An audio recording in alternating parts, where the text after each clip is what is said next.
this is Spanda, and you are about to watch a video called Karma and Ancestors.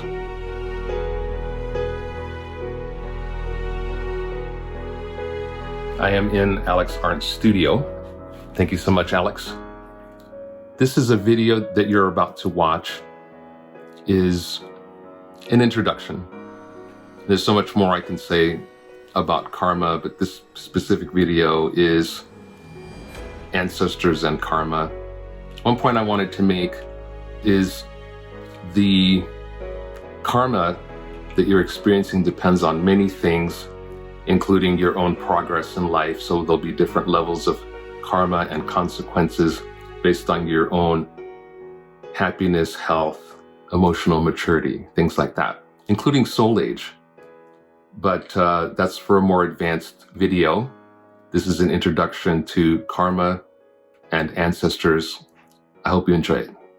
Okay, this is Spanda. Welcome to this talk about karma. I think the original title was Karma Clearing, but also I wanted to just talk about karma and the theory of karma overall in general. So first, a little bit about myself. My name is Spanda Makt, and this is all the energy and information for you and for humanity that has come to me since I was 4 years old. I had a moment of awakening, and many spirits spoke with me as a child. And literally just, I'm walking to school as a little kid once I start kindergarten, and the spirits are teaching me. So a lot of what I'm telling you came directly from those spiritual beings that were talking to me in my childhood. And then much later in my 20s, I was going into deep meditation in my late 20s and began to meditate and got more information from the spirit guides. And then my own learning, as we all do our own learning and life experiences. So the body of work that I'm teaching from is my own work that came from my own experiences and guidance from spirit, which I call soul-based living. And maybe I'll talk a little bit about that later. So one of the things that I think is critical for humanity and for the individual to talk about at this time is karma. And so I feel that modern society, which is linear, going through linear time, past, present, future, is interacting in life situations with other people, circumstances that they were born with, circumstances that are happening to them, and then their attempts to navigate a bright future. Through this linearity that did not used to exist in the ancient past. So time was circular. So there was the seasons, certainly, and the moon is coming and going, and all of that, people growing old and other people being born. And so there was circular time. So the idea of what I call the arrow of time is an innovation of this modern era. And by modern era, I mean this some thousands of years, not in the ancient past. And some say it comes directly from the great being Hermes.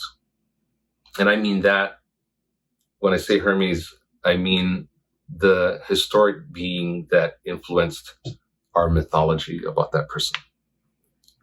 And so that's a lot of information. Just so we could make 10 videos just about Hermes. But we're going to just talk about karma this time.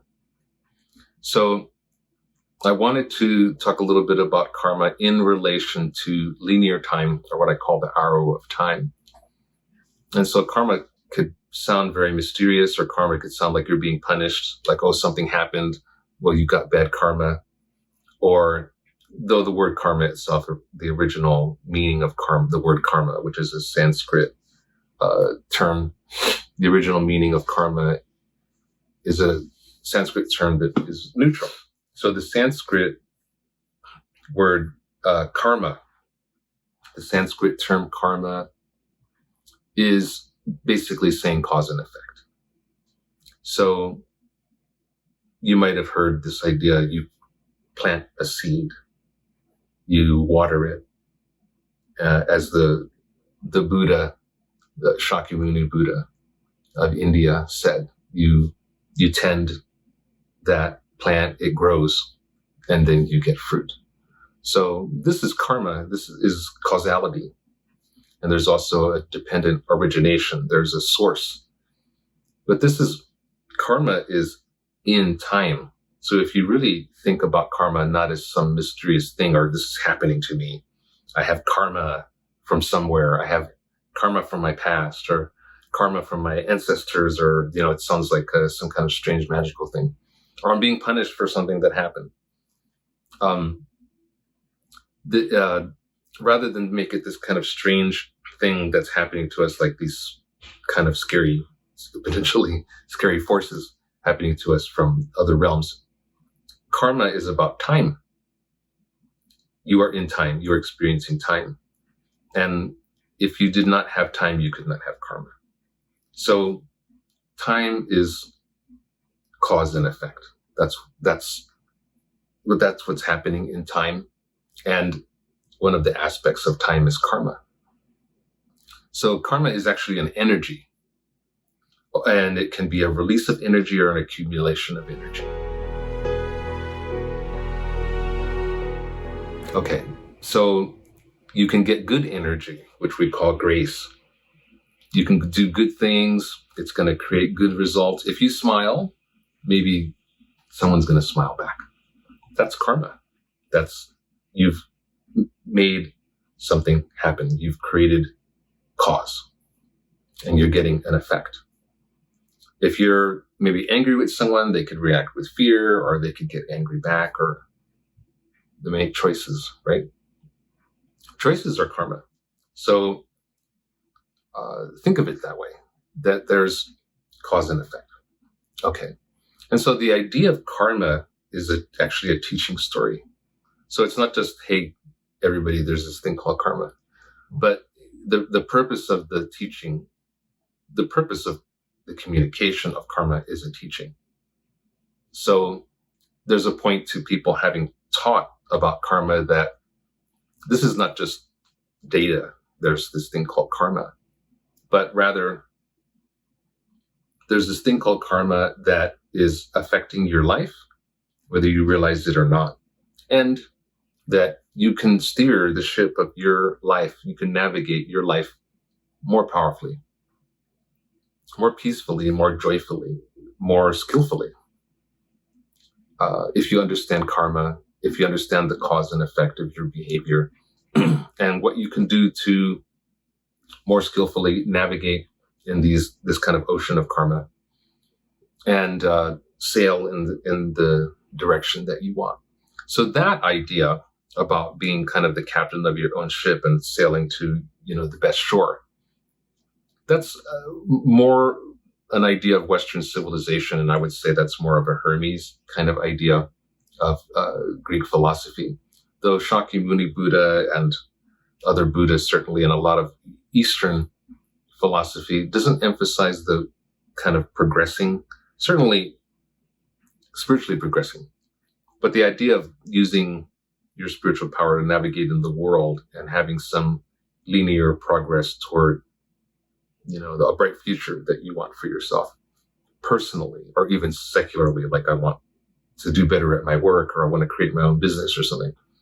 This is more something that's come from what I call the arrow of time, that was really taught by this ancient person, Hermes, that was maybe 4,500 years ago and influenced the mythology of Hermes.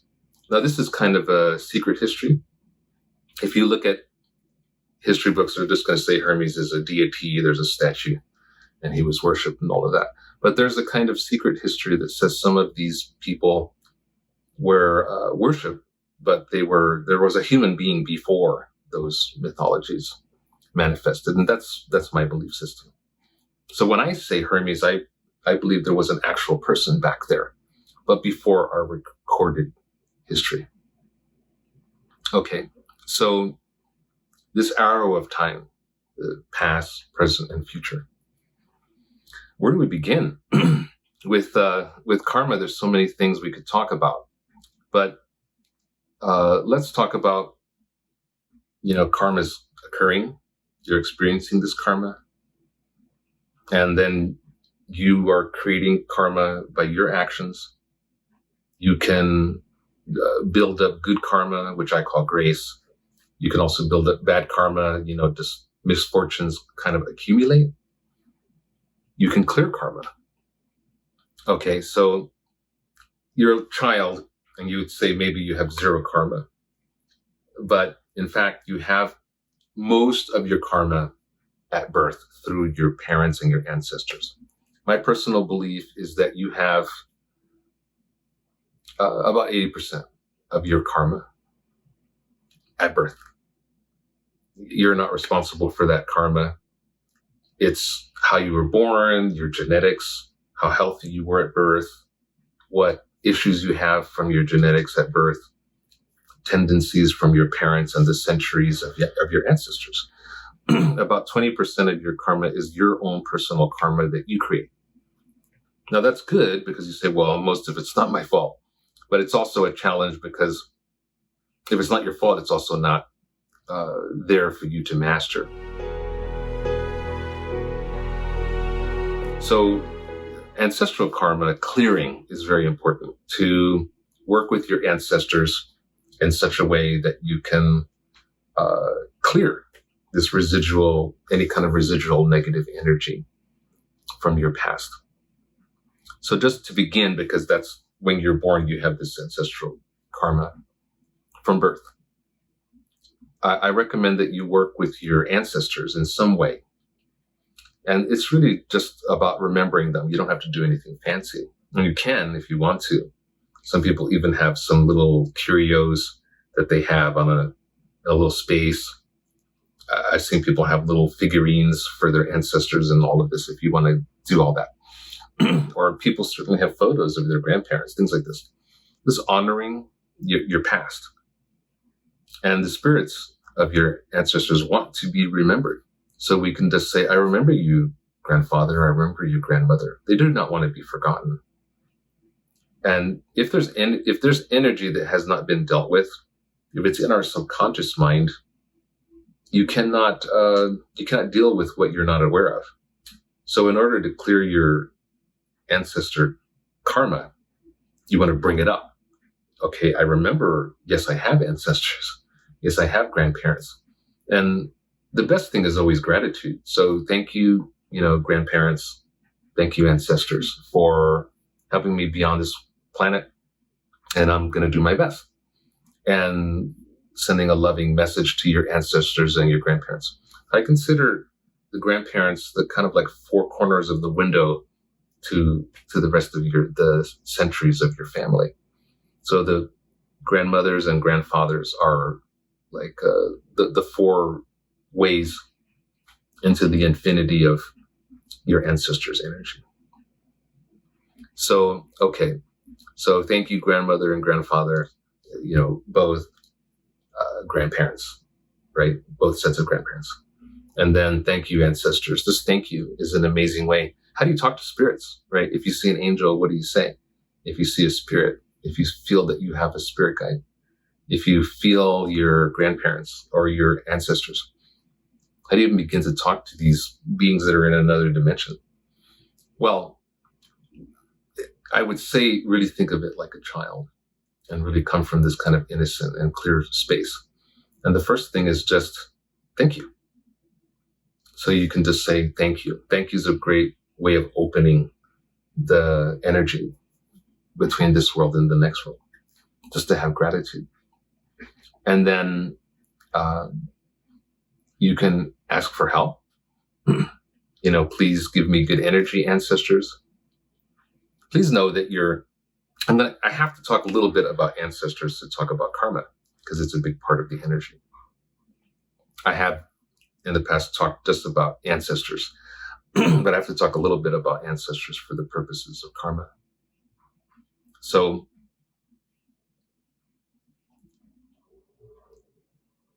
understanding that you are born in a human body that came from the collected energy of centuries, not just genetic, but spiritual energy that your family have given you. And your family has, whether they realize it or not, been working toward you. There's an intention with each family, and in marriage, a union of those families, there's a spiritual intention to create beings of higher consciousness. It's not just random.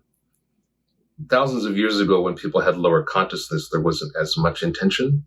But the more humanity evolves and the more humanity awakens, the spirits have more intention for you to awaken more and more. And they want to create more and more awakened, evolved people. So there's actually a reason your family is going forward in time to produce you. And so the more you can be yourself, the more you can be happy and healthy and contribute to humanity, the more the purpose of your family is fulfilled, if that makes sense to you. And so you're clearing karma by being the best person that you can be. So it's not like you have to do penance, like, oh, something bad happened 300 years ago and I need to make it right. It's not exactly like that. It's being the best you. Being the best you is the answer for the loss of all those horses that your family had 300 years ago. The ancestors talk a lot about horses, and they talk because that was, instead of cars, they had horses or cattle. The ancestors talk about land. It's very important. And then what allegiance they had to some king or queen or something like that. Or if there was a natural disaster, there's a flood or there's a hurricane or a forest fire or something. So all of these things, unlike our time, of course, you can be affected by a natural disaster, but we can do things they couldn't do 300 or 400 or 500 years ago. So your ancestors went through big challenges. Your ancestors had their triumphs. They had their romances. They had their happy moments. There were wars, all these things happening. And all those people working toward higher consciousness.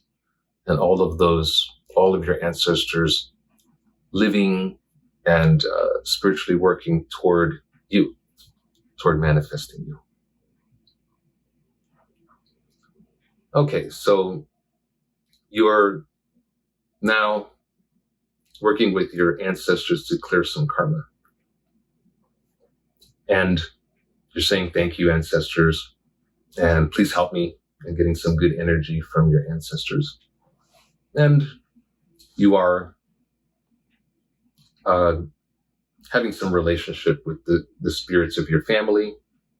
Thank you very much for helping me. Let's have a good life, and getting good energy from your ancestors, and you're saying thank you to your ancestors. So this energy from your ancestors and your gratitude to your ancestors, this energy from your ancestors and your gratitude to your ancestors is just like a breath.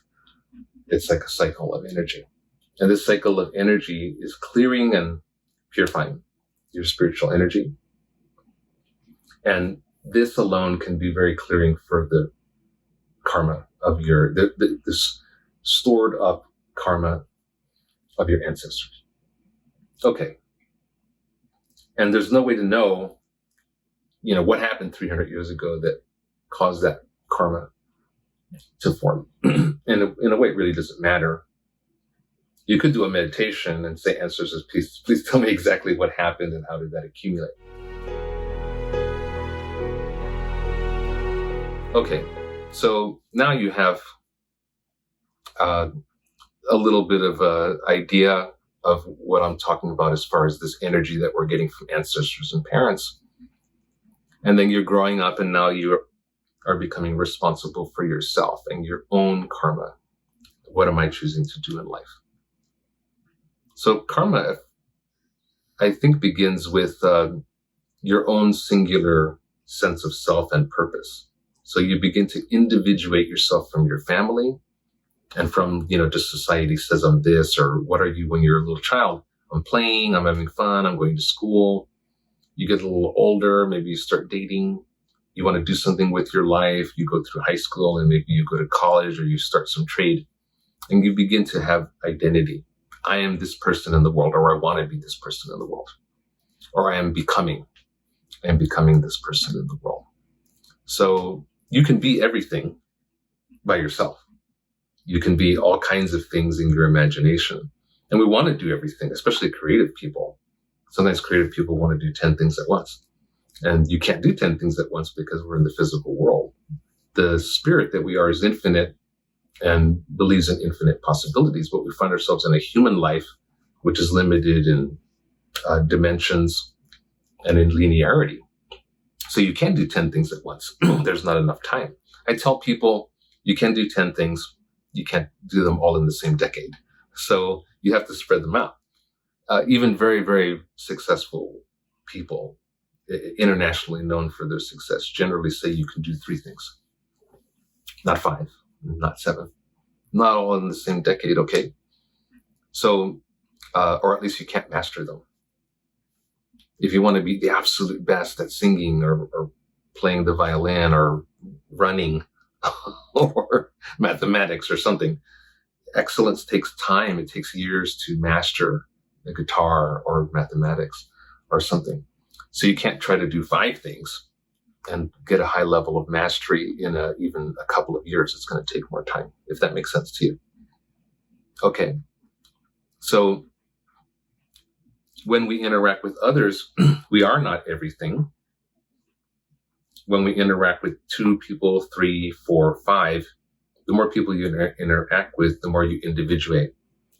So then let's just take high school or college. You're in a group of friends and there's the smart one, there's the funny one, there's the kind of tough one. We all kind of start to play roles or archetypes. And we find a way to navigate life through playing a certain role. And you're not that role. You're not who you're presenting yourself to. You're not who you're presenting yourself as.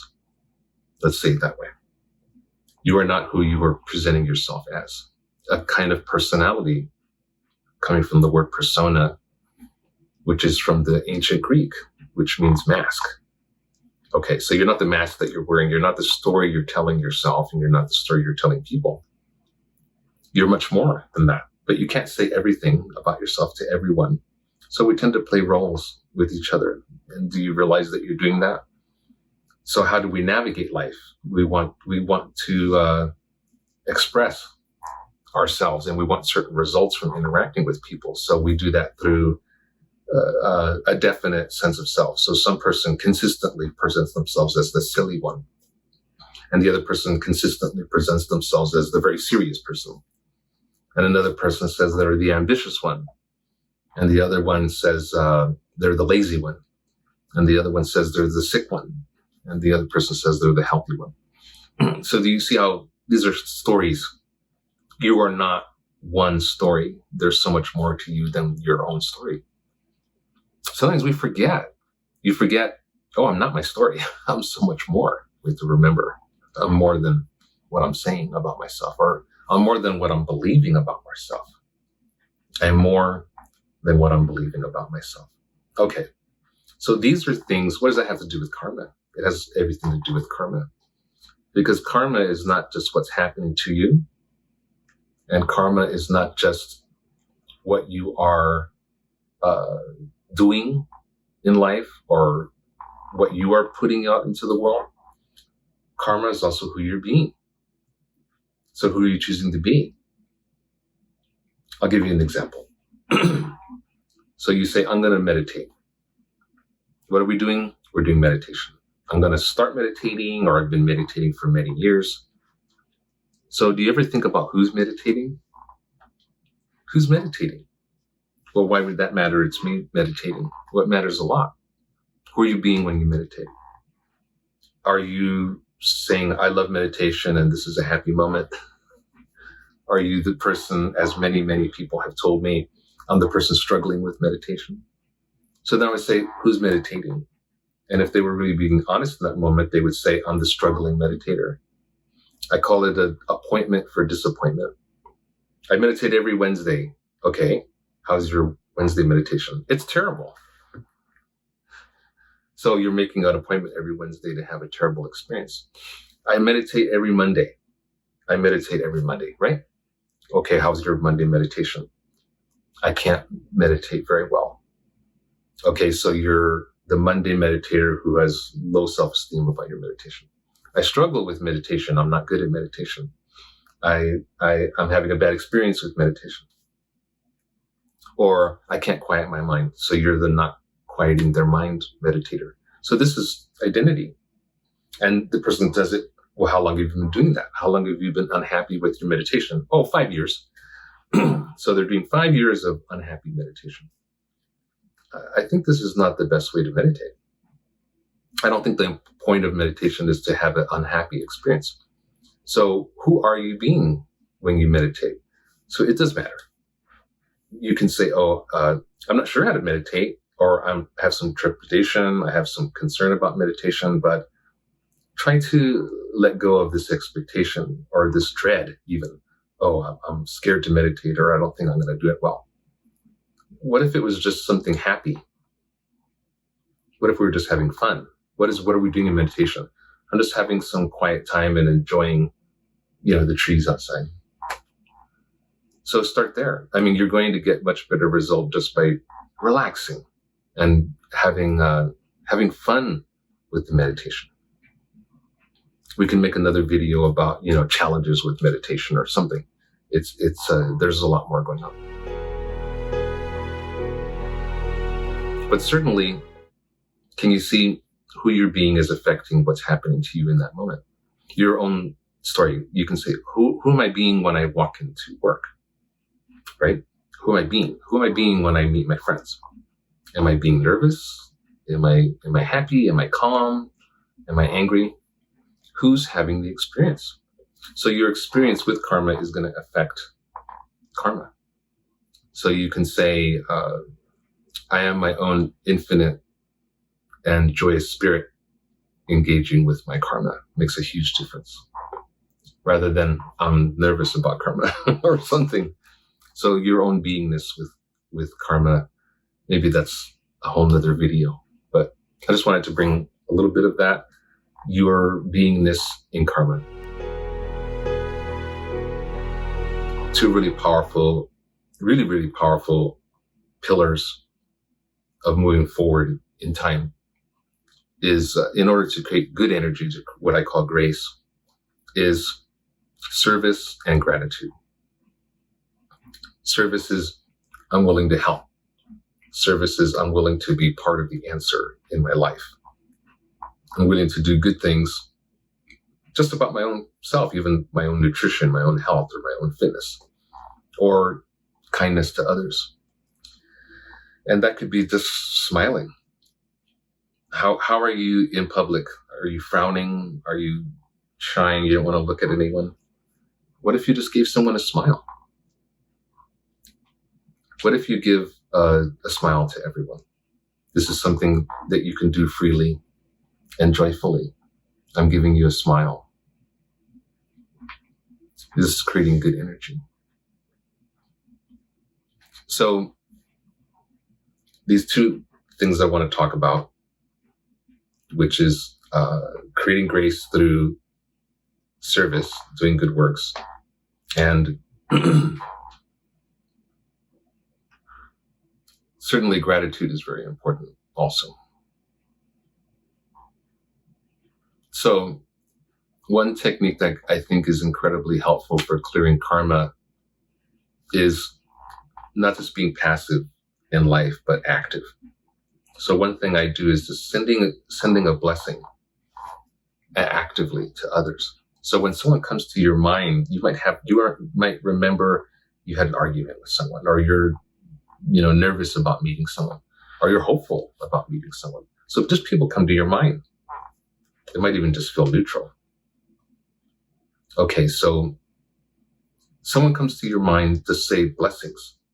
Just think of who's the first person that comes to your mind right now when I'm talking. Someone from your past. You might be thinking about your grandparents because I spoke about that. Your neighbor, your friend. right? So as that person's name comes to you, just think of them. Maybe you can imagine their face and say thank you. You can say, I bless you. What I say is just blessings. I just say the word blessings. But I also say blessings to the trees or to the sun. There's so much that's happening in the world that we can be grateful for. I'm grateful that somebody makes the sidewalk so that I can walk on it. Or someone's taking care of the train so that I can be on the train. I came on the train today. So this attitude of, you can say thank you, but also say blessings. So this is creating good energy by directing blessings to this person. And as this is not a subtractive process, like think of, imagine karma is like some residue and you have to clean it off like you were polishing a table. The blessings is, I guess, like spraying water in order to clean something. It's projecting, okay? So you blessing to you, blessing, sending out blessings. And this is going to make you feel lighter and more happy, more joyful. And then this is really amazing for feeling more at peace. And then you can clear your karma in this way. So you are not the same person you were 10 years ago. So you learn, you grow, and your ability to clear karma and have a better future and create less negative karma is something that changes over time because you change who you are. So as you learn and grow and create a better way of navigating this planet that we're on, you're getting less karma that's negative and more positive karma, or what I call grace. Okay, karma. So here's a question. If there is ancestral karma that is affecting my life, is it important to find out what exactly that is, or when, or who it came from? It can be. It's really circumstantial. If you get very quiet, if you have some quiet time, if you take some time to be quiet and meditate, or even get quiet and meditate and do a visualization. Imagine, my advice to you is start with ancestral karma, with remembering your father's mother, your father's father, and your mother's mother, your mother's father. So bring into your mind your 4 grandparents. Start there. Now there's 5 of you, you and your grandparents, right? There's 5 of you. And then through the window that these 4 grandparents make, these are the 4 people that are the window through all of your ancestors, through all the thousands of years. And then with this energy of 5, you can say, is there some exact, location? Is there an exact person that this karma is coming from, or an exact situation? And so you may feel, after doing this visualization, yes or no. But even if you didn't want to do the visualization, if you get practicing being quiet is really important, because you can get answers from inside of you, but you have to build the muscle of being quiet. If you practice being quiet for 30 seconds a day, your quiet muscle is going to get really strong. And then you can just stop for a moment. Okay, I'm being quiet right now. Okay. And then ask your grandparents. Hey, grandparents, first of all, thank you. Don't forget to say thank you. I love you, or say blessings to your grandparents. Is there something specifically I need to know about this karma? Is it a certain ancestor? Can you tell me? Is it about you, grandma? Is it you, grandpa? Is there something I need to know exactly? Thank you very much. And then see if you get an answer. Yes. I'm sending love and blessings to this karma to clear it. I'm building good energy through grace How do we get grace? By being grateful and doing good things. Remember, a good thing is just smiling at someone. You had a choice. You're at the airport. You could just be grumpy or scared. I know people are shy in the airport sometimes. Or you can just smile. Hi, how's your day? So it sounds like it's no big deal, right? Who cares if I'm, angry at the airport or if I say hello? It does matter. Spiritually, it's huge. You're maybe never going to see that person again. They're on their way to Germany. You're coming home. You're just seeing the person for 30 seconds in the airport. It matters a lot. Just, hi, how are you? Bless you. How's your day? Or maybe you don't say anything. Just everybody knows what a smile means, even if you can't talk the same language. Isn't that nice? You can just bless that person. They can't speak English. You can't speak their language. But you can smile at each other. It doesn't matter when the karma was.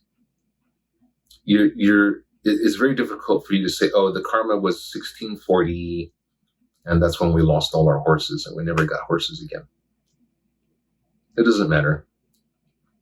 If you ask your ancestors, please tell me this story, you may have a dream about it. Oh, we used to have land. We don't have land anymore. This is the thing ancestors talk about a lot. We had the favor of the king and then we lost it. So why did they talk about loss? A part of that is, please really listen to what I'm telling you right now.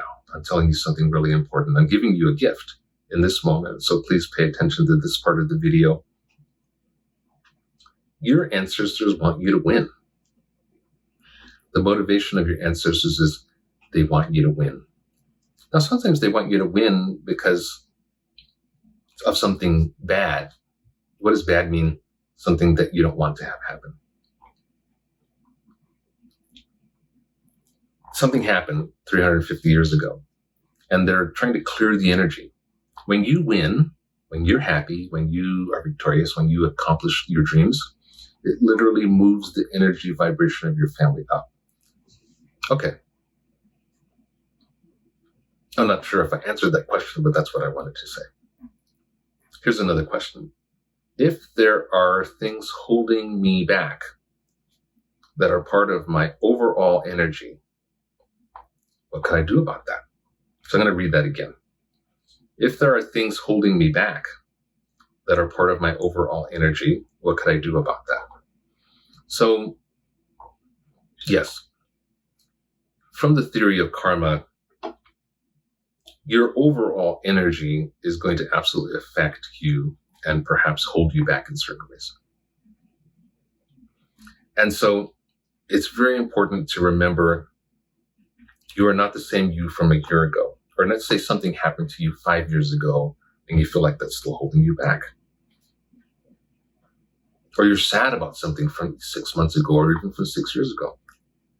So the idea that I'm still me is good because you need consistency, right? If you don't have a consistent self, you're crazy. But it's not good to have too much consistency. This idea of a fixed sense of self. I am an evolving sense of self. I'm growing. I'm changing. I'm not the same person as last week. Doesn't this feel better?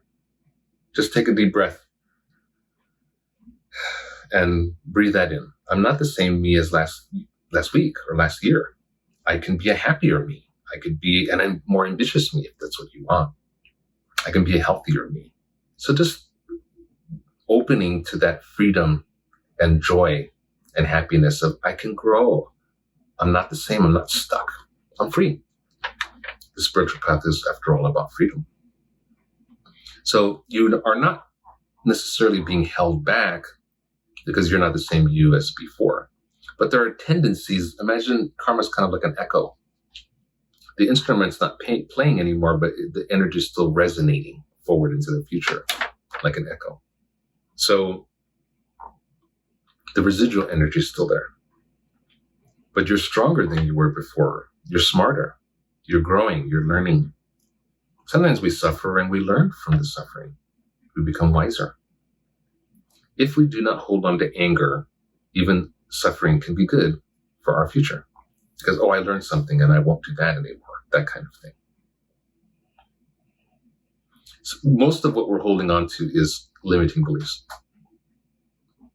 That's the main thing to clear. What you can do about holding anything back is, what is my definition of myself? And can I let go of that and make a new story? Can I make a new story about myself?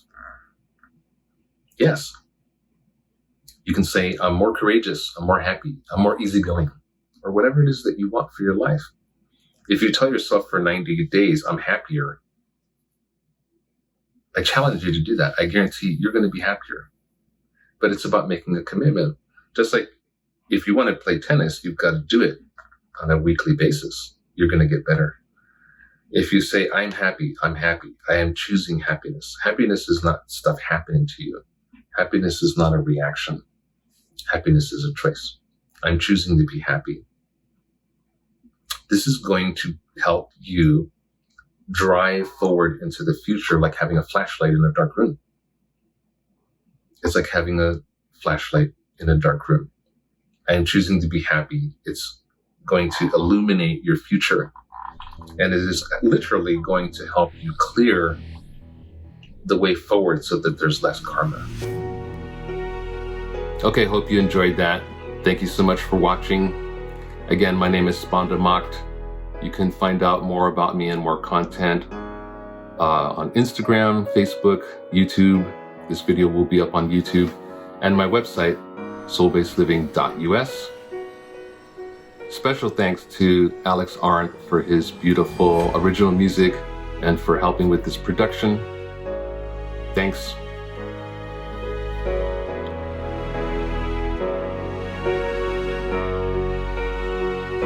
Blessings, everyone.